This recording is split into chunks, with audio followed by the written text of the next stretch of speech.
Ini sebenarnya penyakit jantung yang berlaku menyebabkan kematian dibanding dengan paras kolesterol. Berdasarkan kajian ni, berdasarkan data yang ada, you tengok kat graf tu ada setengah tempat kolesterol dia tinggi tapi kadar sakit jantung dia rendah. Ada setengah tempat kolesterol dia rendah tapi kadar sakit jantung dia tinggi.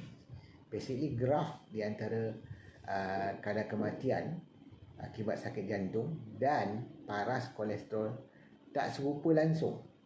Jelas menunjukkan berdasarkan kajian ini, paras kolesterol tak ada kaitan dengan isu kematian akibat sakit jantung.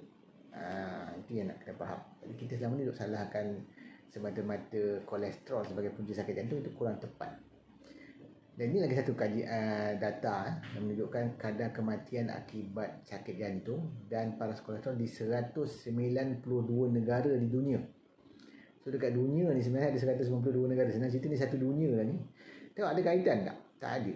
Nampak tak? Tak ada kaitan apa benda langsung antara kadar kematian dengan paras kolesterol. Jadi sebenarnya ada benda lain yang berlaku yang menyebabkan kematian akibat sakit jantung, dan itu bukan kolesterol level. Yang sebenarnya ialah berlakunya masalah keradangan kronik.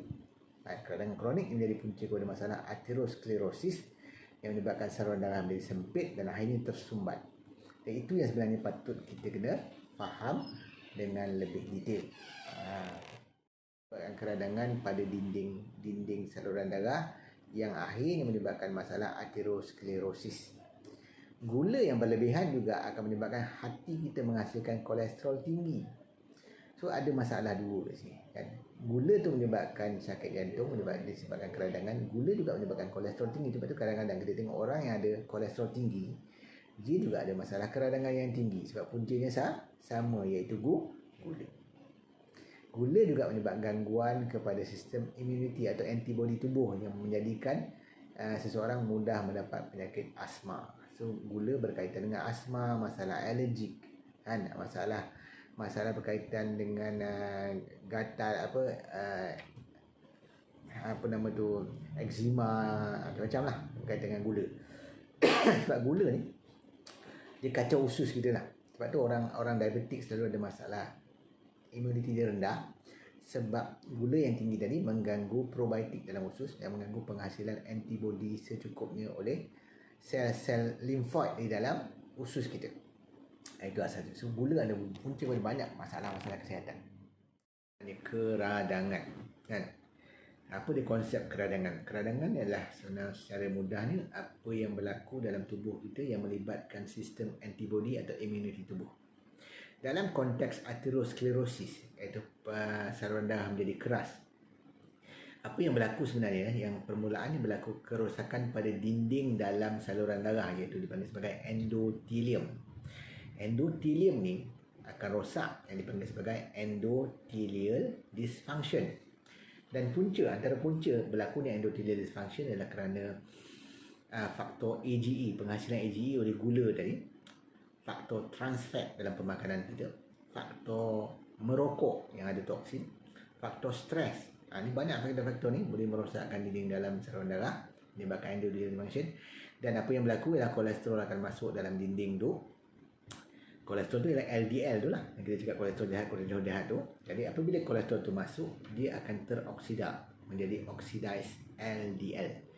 Bila kolesterol oxidized LDL ni duduk dalam dinding tu, maka badan kita akan cuba mengeluarkannya dengan menghantar sel-sel darah putih yang asalnya ialah monocyte, yang bila masuk dalam dinding saluran darah tu dia menjadi macrophage. Dia akan cuba makan oxidized LDL ni dengan tujuan untuk keluarkan dia, tapi masalah bila dia makan dia mati.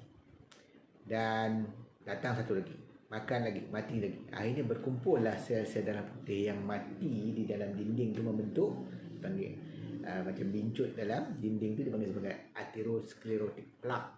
Dan proses ni secara keseluruhan dipanggil sebagai inflammation atau keradangan. Sebabkan proses keradangan ni berlaku secara tempoh jangka masa yang panjang, dia dipanggil sebagai chronic inflammation. Dan dia berlaku sangat senyap, kita tak tahu, kita tak sedar proses ini berlaku, sebab dia dipanggil sebagai chronic silent inflammation. Dan ini adalah asas kerana kenapa berlakunya masalah arteriosklerosis sebagaimana telah diterangkan dalam jurnal-jurnal perubatan.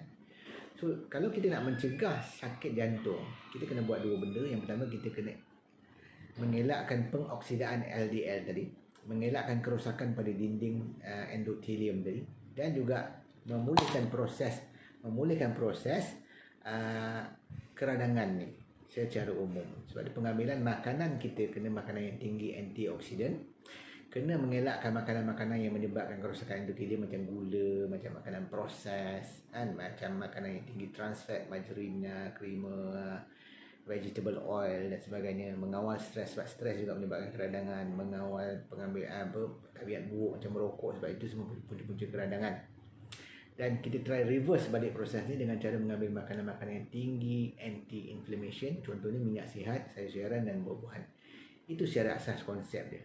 So itu yang betul untuk kita mencegah sakit jantung. Bukan hanya kita fikir, oh nak cegah sakit jantung kita jangan makan lemak, nak cegah sakit jantung kita jangan makan kolesterol. Terbukti berdasarkan kajian sains, fakta ni tidak betul. Itu yang nak dipahamkan.